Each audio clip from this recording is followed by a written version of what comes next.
Quiz कुंड classes में आपका स्वागत है दोस्तों। क्राउन का समान ज्ञान है जो न्यू पब्लिकेशन है, यहाँ से स्टार्ट करेंगे। मुगल साम्राज्य का पतन, चलिए पढ़ते हैं। मुगल साम्राज्य का पतन, अध्याय 3.1। अहमदनगर में 3 मार्च 1707 को औरंगजेब की मृत्यु हुई। औरंगजेब की मृत्यु के बाद उसके तीनों पुत्र मोहम्मद मुअज्जम, मोहम्मद आजम एवं मोहम्मद काम बख्श के बीच उत्तराधिकार के लिए युद्ध हुआ। मुअज्जम, जो उस समय अफगानिस्तान में था, उसने लाहौर के निकट बहादुर शाह के नाम से अपना राज बहादुर शाह प्रथम ने अभिषेक करवाया और जजाऊ के युद्ध में आजम को तथा बीजापुर के युद्ध में काम बख्श को मार डाला और दिल्ली की गद्दी पर बहादुर शाह बैठ गया। बहादुर शाह प्रथम के नाम से बैठा दिल्ली के सिंहासन पर 1707 से 1712 ईस्वी तक इन्होंने शासन किया। बहादुर शाह 65 वर्ष की आयु में मुगल सम्राट बना। उसने मराठों और राजपूतों के प्रति मैत्रीपूर्ण नीति अपनाई तथा मराठा नेता शाहू संभाजी का पुत्र को मुगल कैद से आजाद किया। मराठा नेता शाहू जी को मुगल कैद से आजाद किया। जोशुआ केटलार के नेतृत्व में एक डच यात्री प्रतिनिधिमंडल बहादुर शाह के दरबार में आया। जोशुआ केटलार के नेतृत्व में एक डच प्रतिनिधिमंडल बहादुर शाह के दरबार में आया। इतिहासकार खाफी खान ने बहादुर शाह को शाह ए बेखबर के नाम से पुकारा है। जहादार शाह, इन्होंने 712 से 713 ईस्वी तक शासन किया। जहादार शाह जुल्फिकार खां की मदद से सिंहासन पर बैठा और उसने अपना वजीर नियुक्त किया। उसने आमेर के राजा जय सिंह को और मिर्जा की उपाधि के साथ मालवा के सूबेदार बनाया तथा मड़वार का राजा अजीत सिंह को महाराजी की उपाधि देकर गुजरात का सूबेदार बनाया। जहादार शाह ने जजिया कर को बंद कर दिया। वो अपनी प्रेमिका लाल कुंवर से काफी प्रभावित था। अजीम उस शान ने फारूकी ने सैयद बंधु की सहायता से 1713 ईस्वी में जहादार शाह की हत्या कर दी। जहादार शाह को लोग लापरवाह या लंपट मूर्ख कहते थे। जहादार शाह को लोग लापरवाह या लंपट मूर्ख कहते थे। फारुखसियर 1713 से 1719 ईस्वी तक शासन किया। फारुखसियर को सैयद बंधुओं यानी अब्दुल्ला खां एवं हुसैन अली खां के सहयोग से सिंहासन पर मिला तथा वे नृप निर्माता या किंग मेकर कहलाए। कौन? अब्दुल्ला खां एवं हुसैन अली खां के सहयोग से फारुखसियर दिल्ली के सिंहासन पर बैठा, जिन्हें नृप निर्माता कहा जाता है। इसी काल में सिख नेता बांदा बहादुर को फांसी दी गई। जॉन सॉरमन के नेतृत्व में ईस्ट इंडिया कंपनी की एक दल 1717 ईस्वी में भारत आया और उसी दल में एक शल्य चिकित्सक हैमिल्टन भी था, जिसने बहादुर शाह को स्वास्थ्य का लाभ भी करवाया। फारुखसियर ने 1717 ईस्वी में ईस्ट इंडिया कंपनी के लिए व्यापारिक लाभ का शाही फरमान जारी किया, जिसमें कंपनी का मैग्ना कार्टा कहा जाता है। फारुखसियर सैयद बंधुओं से मुक्त होना चाहता था, लेकिन सैयद बंधुओं ने पेशवा बालाजी विश्वनाथ से दिल्ली की संधि करके मराठों की सहायता से फारुखसियर को अंधा कर दिया और उसकी हत्या कर दी। सैयद बंधुओं ने रफी उद दरजात को मुगल बादशाह बनाया। सैयद बंधुओं ने रफी उद दरजात को मुगल बादशाह बनवाया।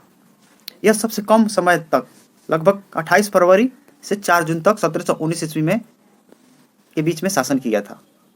रफी उद दरजात की मृत्यु के बाद रफी उद दौला शाहजहां द्वितीय की उपाधि के साथ मुगल बादशाह बना, जिसका शासन 6 जून 1719 से 17 सितंबर 1719 तक रहा। फारुखसियर दुर्बल और कायर होने के कारण घृणित कायर कहा जाता। जैसे क्वेश्चन पूछेगा आप, किस बादशाह को, मुगल बादशाह को घृणित कायर कहा जाता है, तो फारुखसियर को। सोन अख्तर 1719 से 48 ईस्वी तक इन्होंने शासन किया। मोहम्मद शाह ने 1720 ईस्वी में जजिया कर को अंतिम रूप से समाप्त कर दिया। मोहम्मद शाह ने निजामुल मुल्क के नेतृत्व में 1722 ईस्वी में सैयद बंधुओं की हत्या कर दी। जैसे क्वेश्चन पूछता है, सैयद बंधुओं की हत्या किसने की, तो मोहम्मद शाह। ऑप्शन में रोशन अख्तर भी कभी कभी देता है। निजामुल मुल्क चिनकिलिज खान ने हैदराबाद के स्वतंत्र आसफ जाही वंश की नींव डाली। इसी के काल में अवध के शहादत खां, बंगाल के मुर्शिद कुली खां एवं भरतपुर मथुरा को बदन सिंह एवं गंगा यमुना दोआब को रुहेल तथा फर्रुखाबाद नवाबों ने अपनी स्वतंत्र सत्ता की स्थापना कर ली। 1739 ईस्वी में नादिर शाह ने फारस के शासक ने भारत पर आक्रमण किया। 1739 ईस्वी में नादिर शाह जो फारस का शासक था ने भारत पर आक्रमण किया। 13 फरवरी 1739 को करनाल के युद्ध में नादिर शाह ने मोहम्मद शाह को पराजित किया। 1739 ईस्वी में करनाल के युद्ध में नादिर शाह ने पराजित किया किसको? मोहम्मद शाह को। नादिर शाह अवध के नवाब शहादत खां के उस्काने पर भारत आया था। जब उसने शहादत खां से धन मांगा तो लाचार होकर शहादत खां ने आत्महत्या कर ली। नादिर शाह को भारत पर आक्रमण का प्रमुख उद्देश्य धन को लूटना था। वो अपने साथ लगभग 70 करोड़ रुपए, तख्त ताउस्त और मई को एवं कोहिनूर हीरा फारस ले गया। नादिर शाह ने भारत पर आक्रमण का प्रमुख उद्देश्य क्या था? धन को लूटना था। वो अपने साथ तख्त ताउस एवं कोहिनूर हीरा एवं साथ 70 करोड़ रुपए फारस ले गया। मोहम्मद शाह के विलासपूर्ण आचरण के कारण उसे रंगीला बादशाह कहा जाता है। जैसे जैसे एग्जाम में पूछ देता है कि मोहम्मद शाह को रंगीला बादशाह किसे कहा जाता है, तो मोहम्मद शाह को कहा जाता है। अहमद शाह 1748 से 54 ईस्वी तक इन्होंने शासन किया। इसने अवध के सूबेदार सफदरजंग को अपना वजीर नियुक्त किया। अहमद शाह के शासनकाल में अहमद शाह अब्दाली, जिसे दुर्र दुरानी अर्थात युग का मोती भी कहा जाता है, भारत पर आक्रमण हुआ। अहमद शाह के शासनकाल में अहमद शाह अब्दाली का भारत पर आक्रमण हुआ। अहमद शाह के समय अब्दाली ने भारत पर 5 बार आक्रमण किया 54 के बीच। इसने कुल मिलाकर 7 बार भारत पर आक्रमण किया। अहमद शाह अब्दाली ने कुल मिलाकर भारत में 7 बार आक्रमण किया।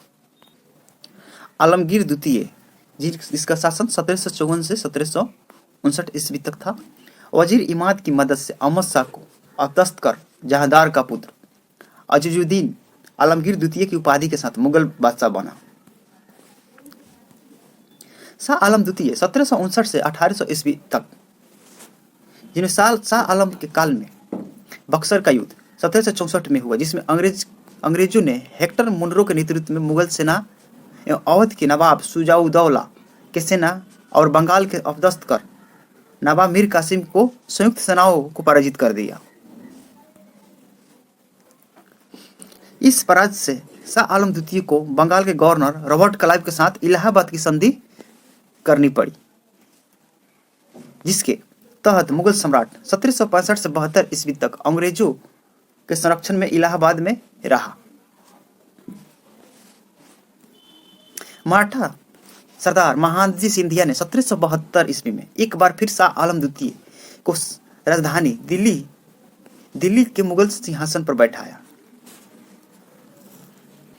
शाह आलम द्वितीय के शासनकाल में 1761 ईस्वी में पानीपत की तीसरी लड़ाई और मराठा अहमद शाह अब्दाली के बीच हुआ। शाह आलम द्वितीय के शासनकाल में 1761 ईस्वी में पानीपत की तीसरी लड़ाई मराठा और अहमद शाह अब्दाली के बीच। शाह आलम द्वितीय, इसका मूल नाम क्या था? अली गौहर था।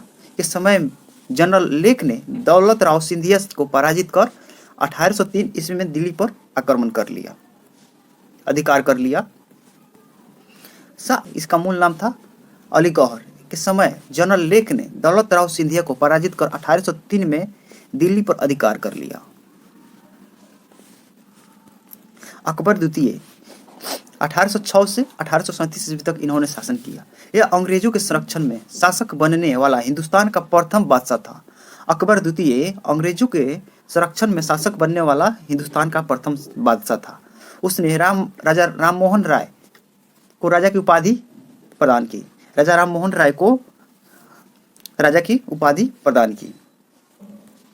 बहादुर शाह द्वितीय 1837 से 58 ईस्वी तक इनका शासन रहा। यह अंतिम मुगल बादशाह था। प्रसिद्ध शायर होने के कारण इन्हें जफर भी कहा जाता है। बहादुर शाह द्वितीय को शायर होने के कारण इन्हें जफर भी कहा जाता है। 1857 के विद्रोह में विद्रोहियों को साथ देने के कारण अंग्रेज सरकार ने उन्हें गिरफ्तार कर रंगून निर्वासित कर दिया एवं 1862 ईस्वी में उनकी मृत्यु हो गई।